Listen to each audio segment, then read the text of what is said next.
அனைவருக்கும் வணக்கம். நல்லம்பாக்கத்தில் அமைந்துள்ள திருநல்லமங்கை ஈஸ்வரி சமேத சொர்ணலிங்கேஸ்வரர் ஆலயத்துல இப்போ முருகப்பெருமானையும் வள்ளி தெய்வானையோட பிரதிஷ்டை செய்யறதுக்கான வேலைகள் எல்லாம் நடந்துகிட்டு இருக்குங்க. சிலை வாங்குவதற்காக உங்களால முடிந்த தொகையை நீங்க கொடுத்து உதவினீங்கன்னா ரொம்ப பெரிய ஒரு கைங்கரியமா இருக்கும். பக்தி ஒளி நேயர்களுக்கு அடியேன் கோவிந்த பட்டரின் கோடானு கோடி நமஸ்காரம். பில்லி சுன்யம் துர்தேவதைகளுடைய நடமாட்டம் எங்க வீட்டுல இருக்கு. எனக்கு ஒருத்தர் என்ன அப்ரோச் பண்ணாங்க. அதாவது நான் ஜாதகம் பார்த்துட்டு இருக்கேன், ஒருத்தங்க நானும் பார்க்கணும் அப்படின்னு சொல்லி வந்தாங்க.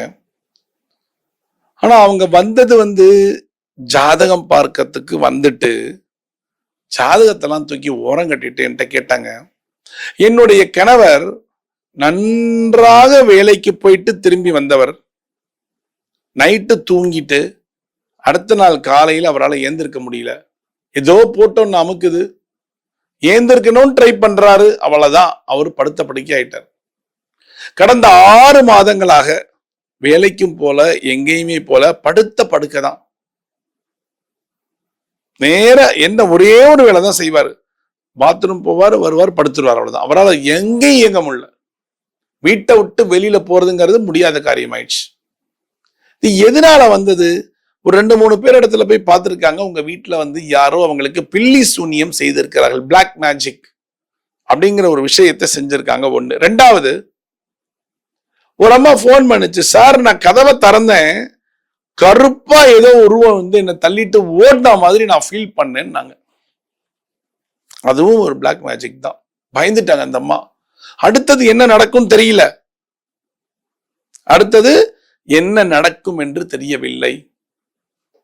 அப்ப இந்த மாதிரி ஒரு பில்லி சூன்யம் வரக்கூடாது. ஏற்கனவே வந்தது என்ன தாக்கக்கூடாது. அதுக்கெல்லாம் நம்ம என்ன பரிகாரம் பண்ணலாம்? சிம்பிள் பரிகாரம், உங்க வீட்டிலேயே நீங்களே செஞ்சுக்கக்கூடிய ஒரு பரிகாரம் என்ன தெரியுமா? தேவதாரு மாலை அப்படின்னு ஒரு மாலை ஒண்ணு இருக்கு, எங்கேயும் கிடைக்கும். எங்கேயும் கிடைக்கும். தேவதாரு அப்படிங்கிறது நல்ல ஞாபகம் வச்சுங்க. தேவதாரு மாலை 108 இருக்கும். அதுல அந்த தேவதாரு மாலைய நாம் எப்ப முதல்ல அணிஞ்சுக்கணும் அப்படின்னா, சூரிய உதயம் ஆய் 20 நிமிஷம் கழிச்சு அந்த மாலையை நீங்க போட்டுக்கணும். அந்த மாலைய போட்டுக்கணும். ஃபர்ஸ்ட் ஆரம்பம். இப்ப அந்த மாலையை வாங்கி வந்துட்டேன், நான் எப்ப அந்த மாலையை போடுறதுன்னா, மாலை வாங்கினு காத்தால வாங்கினாலும் சரி, மத்தியானம் வாங்கினாலும் சரி, ராத்திரி எப்ப வாங்கினாலும் சரி, நெக்ஸ்ட் டே மார்னிங், அதாவது சூரியன் நான் மத்தியானம் போய் வாங்கிட்டு வந்தேன் அப்படின்னா இடையில போடக்கூடாது. நெக்ஸ்ட் டே குளிச்சுட்டு சூரிய உதயமாயி, அதாவது 6 மணி வச்சுக்கோங்களேன் கணக்கு, 6 மணிலிருந்து 20 நிமிஷம் கழிச்சு குளிச்சுட்டு ரெடியா இருக்கணும். உங்க வீட்டு கடிகாரம் 6 காட்டுதா, அப்ப குளிச்சுட்டு ரெடியா இருக்கணும். 6:20க்கு ஃபர்ஸ்ட் டே அந்த மாலையை போடணும். 20 நிமிஷம் கழிச்சு அந்த மாலையை போடணும். அப்புறம் நீங்கள் வெளில போயிட்டு வந்து நைட்டு தூங்கறதுக்கு முன்னாடி அந்த மாலையை கழட்டி வச்சுட்டு தான் பெட்டுக்கு போகணும். நெக்ஸ்ட் டேல இருந்து நீங்க குளிச்சுட்டு எப்ப வேணாலும் போடலாம். எப்ப வேணாலும் போடலாம். அதே மாதிரி ராத்திரி கழட்டி வச்சிடணும். இந்த ராத்திரி கழட்டி வைக்க காரணம் என்னன்னா, நம்ம பெட்டில் போய் படுப்போம், பெட்டை தினம் துவைக்கிறது இல்லை. அதனால நம்ம கழட்டி பூஜை ரூம்ல தான் வைக்கணும். வேற எங்கேயும் ஆணியில மாட்டுறேன், அங்க மாட்டுறேன், இங்க மாட்டுறேன். சில பேர் மாலையை கழட்டி டைனிங் டேபிள் அப்படியே வீசி விட்டு போயிடுவாங்க. அதெல்லாம் பண்ணக்கூடாது. இது உங்களுடைய குட் வைப்ரேஷனை, அதாவது ஏற்கனவே உங்ககிட்ட இருக்கிற குட் வைப்ரேஷனை தூண்டி விட்டு, பேட் வைப்ரேஷன் உங்களுக்கு எந்த விதமான பாதகமும் ஏற்படாம செய்யக்கூடியதுதான் தேவதாரு மாலையுடைய ஒரு ஸ்பெஷாலிட்டி.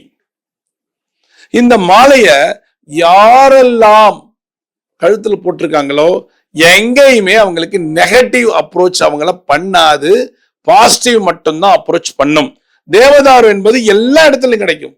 உங்க வீட்டு பக்கத்துல இருக்கக்கூடிய பூஜா ஸ்டோர்ல கிடைக்கும். நிச்சயமா நீங்க போய் வாங்கி அந்த மாலையை போட்டுக்கலாம். ஆனா 108 இருக்கணும். அதுல நல்லா எண்ணிக்கோங்க. 54 இருக்கக்கூடாது, 108 இருக்கணும். அவங்க நூல்ல கட்டி வச்சிருப்பாங்க. நீங்க வெள்ளியில கட்டி போட்டீங்கன்னா இன்னும் ரொம்ப விசேஷம். செம்பு வெள்ளி. ஒண்ணு, என்னால வெள்ளியில கட்ட முடியாதுன்னு நினைச்சீங்கன்னா செம்புல கட்டிக்கோங்க. இல்லடா வெள்ளியில கட்டி போட்டுக்கிறேன் அப்படின்னா வெள்ளியில கட்டி போட்டுக்கங்க. ரெண்டுமே ஆச்சாரத்துக்கு உகந்தது, வெள்ளியும் செம்பும். இல்ல எனக்கு வசதி இருக்கு சார், நான் தங்கத்திலே கட்டிப்பேன்னா தாராளமா தங்கத்துல கட்டி போட்டுக்கலாம், உங்களுடைய விருப்பம். ஆனால் தேவதாரு மாலை உங்களுடைய கழுத்துல இருக்க இருக்க இருக்க எந்த பில்லி சூன்யம், பிளாக் மேஜிக் என்ப ஒரு விஷயம் உங்களை அண்டவே அண்டாது. ஒருவேளை உங்களுக்கு அந்த பிளாக் மேஜிக் செய்யப்பட்டிருந்தால் நீங்க அந்த தேவதாரு மாலைய அணிய அணிய உங்களுக்கு என்ன நடக்கும்னா அந்த பிளாக் மேஜிக்கோட தாக்கம் கொஞ்சம் கொஞ்சமா குறைய ஆரம்பிக்கும். நீங்களே இதை ஃபீல் பண்ணுவீங்க. அப்ப என்ன ஆகும், பில்லி சூனியத்திலிருந்து அந்த பிளாக் மேஜிக்கில் இருந்து கூடிய சீக்கிரம் நீங்கள் விடைபெற்று வெளியில் வந்து விடுவீர்கள். நல்லதே நடக்கும். அதனால தேவதாரு மாலை நல்ல ஏன் அழுத்தி சொல்றேன் அப்படின்னா, இந்த மாலை சில பேருக்கு ஞாபகம் இருக்காது. தேவதாரு அப்படிங்கிற ஒரு மாலைய நீங்க வாங்கி கழுத்துல அணிஞ்சுக்கோங்க, நல்லதே நடக்கும். சோ பிளாக் மேஜிக்ல இருந்து நம்ம தப்பிச்சுட்டா நம்ம வாழ்க்கை நல்லா இருக்கும். செய்யறீங்களா? செய்யுங்க. தேவதாரு மாலைய கழுத்துல வாங்கி போட்டுக்கோங்க. நல்லா புரிஞ்சுக்கோங்க. 6 மணி நீங்க குளிச்சு கழிச்சுட்டு வந்து முதல் நாள் அணியும் பொழுது 6 மணிக்கு ரெடியா இருந்து 6:20 அணியணும். அப்புறம் எப்ப வேணாலும் அணியலாம், பெட்ல போடக்கூடாது. 3 நாள், அதாவது லேடிஸ் அணியலாம், கணவனும் அணியலாம், மனைவியும் அணியலாம். ஆனா அந்த 3 நாளுக்கு அந்த மாலையை தொடவே தொடாதீங்க. ஏன்னா வைப்ரேஷன் மாறிடும். அந்த 3 நாள் அது எங்க இருக்கணும், அந்த பூஜை ரூம்லயே இருக்கட்டும். நீங்க அந்த 3 நாள் முடிஞ்சு குளிச்சதுக்கு அப்புறம் அந்த மாலையை அணிஞ்சுக்கோங்க. அடுத்த கேள்வி கேட்கலாம், நாங்க ஊருக்கு போனா மாலை போட்டுக்கலாமா? தாராளமா போட்டுக்கோங்க. ஆனா படுக்கிறதுக்கு முன்னாடி கழட்டி உங்களுடைய பேக்ல வச்சுக்கோங்க. ரைட்டுங்களா? அத அனாமத்தா தூக்கி போடக்கூடாது. அதன் அழகா மெயின்டைன் பண்ணும். அப்பதான் அதுக்கு குட் வைப்ரேஷன் கிடைக்கும். மீண்டும் ஒரு சாஸ்திர சம்பிரதாயத்தில் நான் உங்களை சந்திக்கிறேன். பக்தி ஒளி நேயர்களுக்கு அடியேன் கோவிந்த பட்டரின் கோடானு கோடி நன்றிகள்.